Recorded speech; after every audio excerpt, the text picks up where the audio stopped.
তুলাকে কৃষি পণ্য ঘোষণা করা এবং দেশে তুলা উৎপাদন বৃদ্ধিতে 2 মাসের মধ্যে কার্যকর পদক্ষেপ নেবে সরকার। দেশীয় তুলার উপর আরোপিত ট্যাক্স জরুরি ভিত্তিতে প্রত্যাহার করতে জাতীয় রাজস্ব বোর্ডকে আহ্বান জানান পররাষ্ট্র উপদেষ্টা তৌহিদ হোসেন। অনুষ্ঠানে এনবিআর চেয়ারম্যানকে বিষয়টি অবহিত করার কথা জানান এনবিআর সদস্য মোয়াজ্জেম হোসেন। আরও জানাচ্ছেন সুশান্ত সিনহা। বছরে ৪৫,০০০ কোটি টাকার ৮০ লাখ বেল তুলা আমদানি করে বাংলাদেশ। এই বিপুল পরিমাণ বৈদেশিক মুদ্রার ব্যয় সাশ্রয় করতে দেশে তুলা চাষ বাড়ানোর বিকল্প নেই।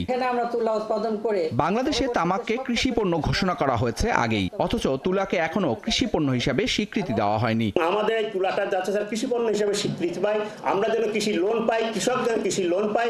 এলসি দিলে আমাদের 4% কেটে নিচ্ছে স্যার, অ্যাডভান্স ইনকাম ট্যাক্স কেটে নিচ্ছে, অথচ বিদেশ থেকে যে তুলা আসছে স্যার সেখানে 1% কোনো ইয়ে নাই স্যার, ভ্যাটও নাই, ট্যাক্সও নাই। তুলা চাষ নিয়ে এবং আমি নতুন করে 3টা জাত নিয়ে আসছি দেশে, যেগুলো অত্যন্ত অল্প জায়গায় অনেক ফলন হয়।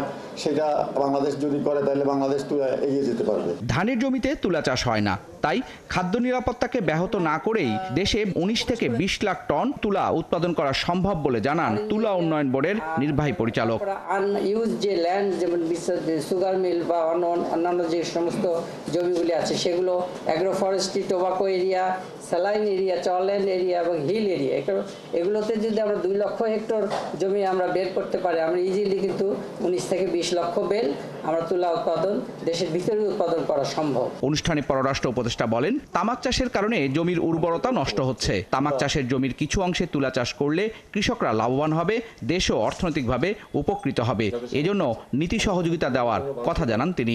আসলে সাবসিডি অন্ততপক্ষে তো প্রথম কাজ আমরা করতে পারি যে এটাকে কৃষি পণ্য হিসেবে স্বীকৃতি দেওয়া।